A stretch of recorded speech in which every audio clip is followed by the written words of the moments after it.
Hello students, I am Nagan Pratap Singh, your math teacher. You are all welcome once again in today's online classes. Today I am going to solve question number 4 of exercise 3.3 of question 3. यानी 3.3 का question number तीसरे का चौथा मैं आपको solve करके बताने जा रहा हूँ. क्वेश्चन देखिए है कि the taxi charges in a city consist of a fixed charge together with the charge for the distance covered.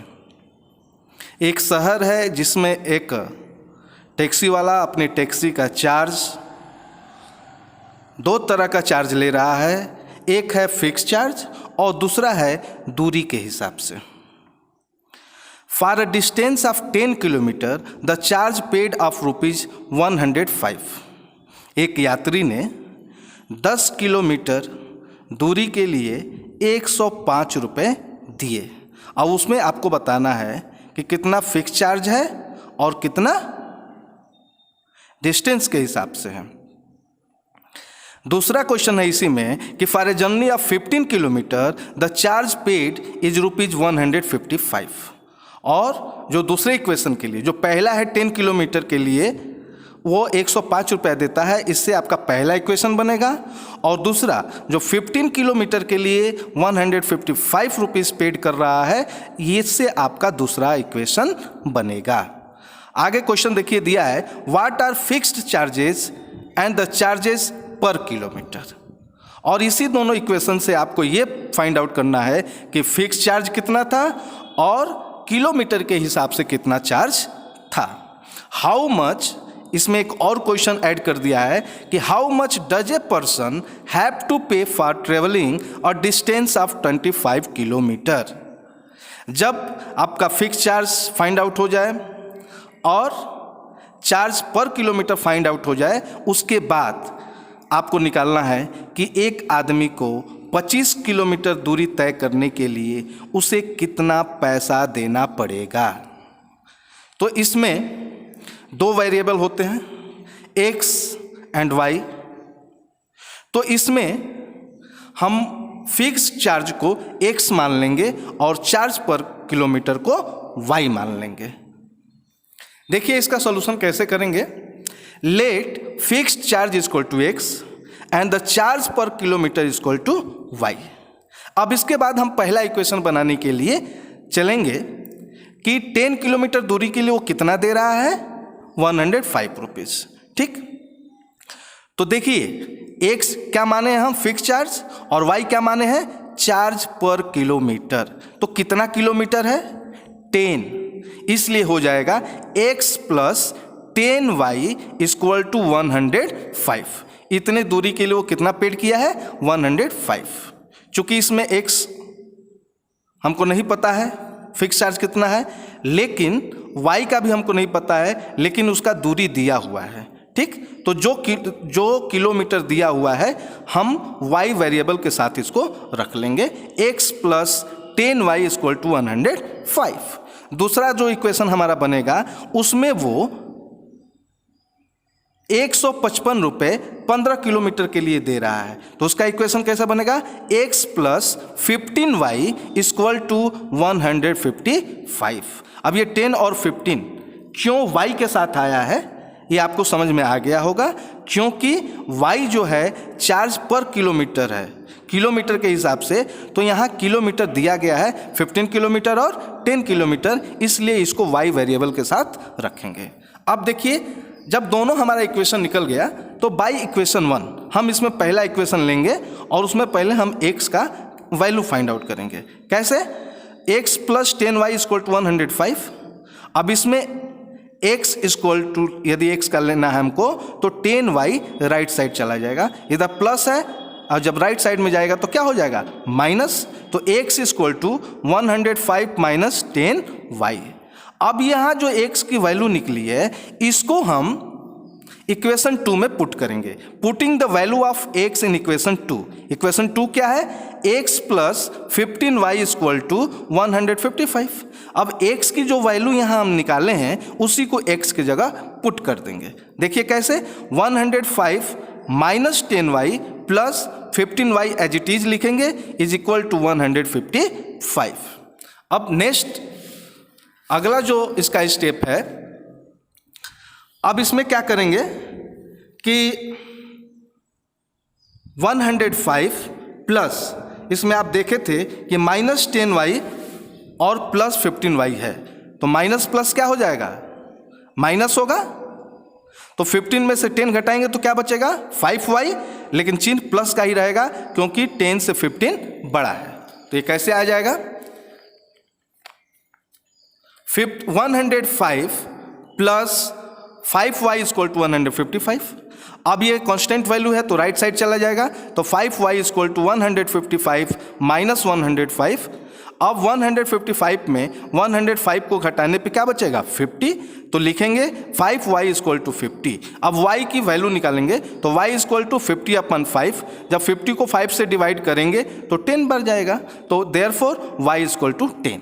अब यहाँ हमारा y का वैल्यू 10 निकल गया। ठीक, अब देखिए, अब इसको हम इक्वेशन फर्स्ट में रखेंगे, putting the value of y in equation first. तो पहला इक्वेशन हमारा था x plus 10y equal to 105, तो y की जो वैल्यू आई है y की जगह पुट कर देंगे, x को एज इट इज निकालेंगे, लिखेंगे क्योंकि x की ही हमको वैल्यू फाइंड आउट करनी है। तो x प्लस 10 इंटू y की वैल्यू जो 10 है उससे इसमें 10 में मल्टीप्लाई कर देंगे इज इक्वल टू 105। तो x प्लस 10 10 जा 100 is equal to 105, x equal to 105। ये 100 जो कांस्टेंट वैल्यू है राइट साइड जाएगा तो माइनस हो जाएगा, और जब 105 पे 100 को घटाएंगे तो x इक्वल टू 5, यानी हमारी x की वैल्यू 5। इस तरह से हमारा x और y की वैल्यू निकल गई। अब जब x एंड y की हमारी वैल्यू निकल गई तो इसी के आधार पे एक और क्वेश्चन दिया था कि वह 25 किलोमीटर के लिए कितना पैसा पेड करेगा। ठीक, तो इसको हम निकालते हैं। Charge for 25 kilometre distance equal to rupees,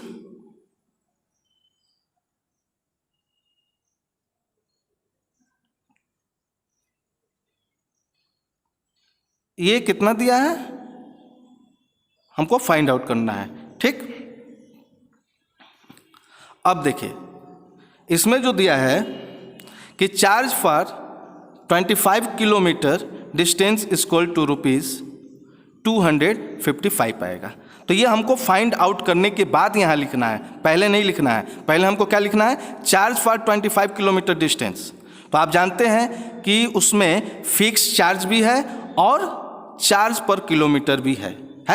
तो फिक्स चार्ज कितना निकला है 5 जो x की वैल्यू है, और चार्ज पर किलोमीटर 10 निकला है जो y की वैल्यू है।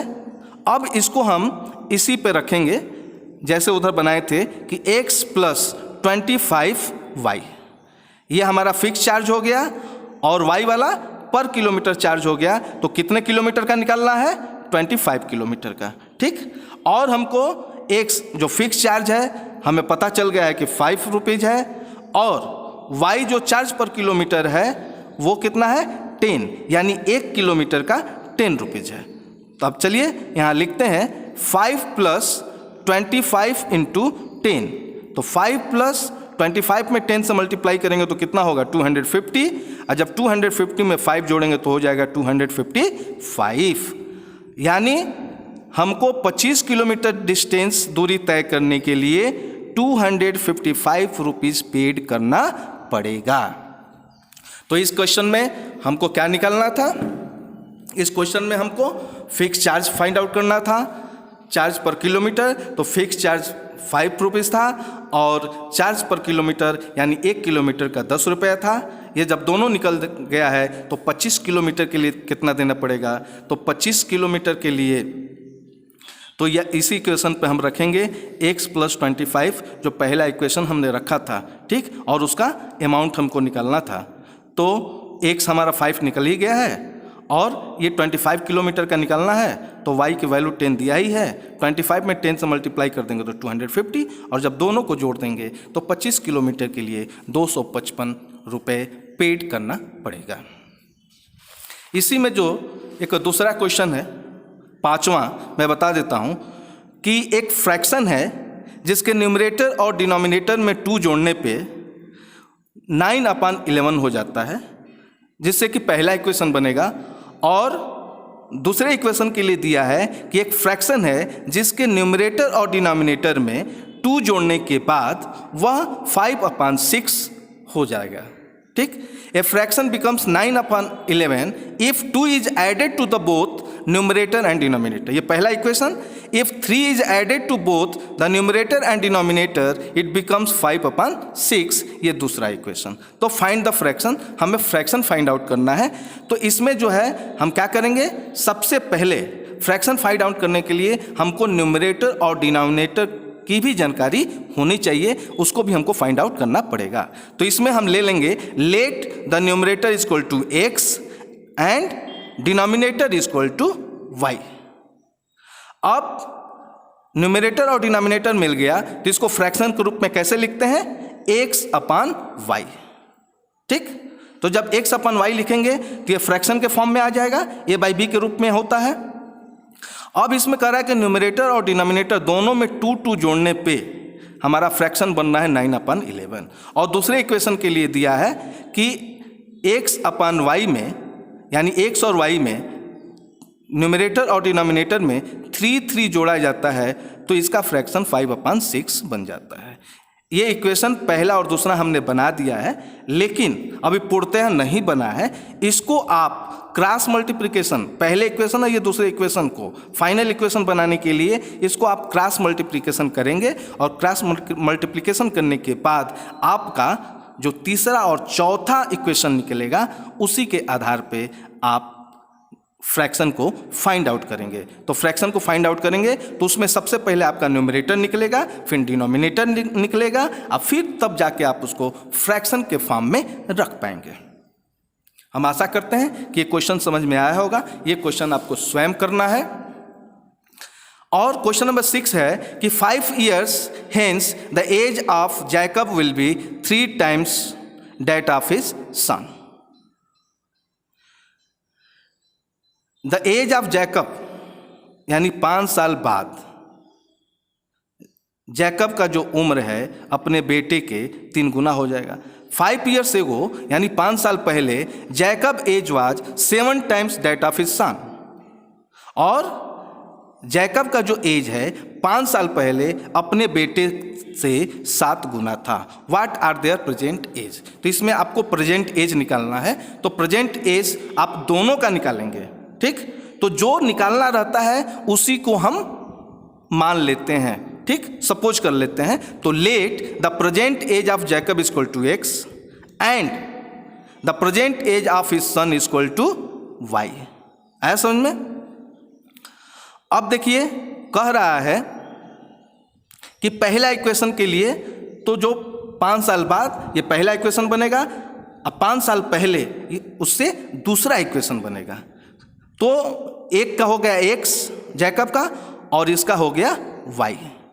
अब 5 साल बाद, तो 5 साल बाद के लिए जैकब में भी 5 जोड़ेंगे और उसके बेटे में भी जोड़ेंगे। तो ये x + 5 हो गया और ये y + 5 हो गया। ठीक, अब क्या कह रहा है कि जैकब का उम्र 5 साल बाद अपने बेटे के कितना हो जाएगा, 3 गुना। जैकब का उम्र 5 साल बाद अपने बेटे से 3 गुना हो जाएगा। तो ये इक्वेशन बनेगा x + 5 = 3 इन ब्रैकेट y + 5। ये आपका पहला इक्वेशन। और दूसरा इक्वेशन बनेगा, क्योंकि ये प्रेजेंट एज हम x और y मान लिए हैं, तो 5 साल पहले, तो 5 साल पहले के लिए हम दोनों के जो प्रेजेंट एज x और y है उसमें हम 5 घटाएंगे।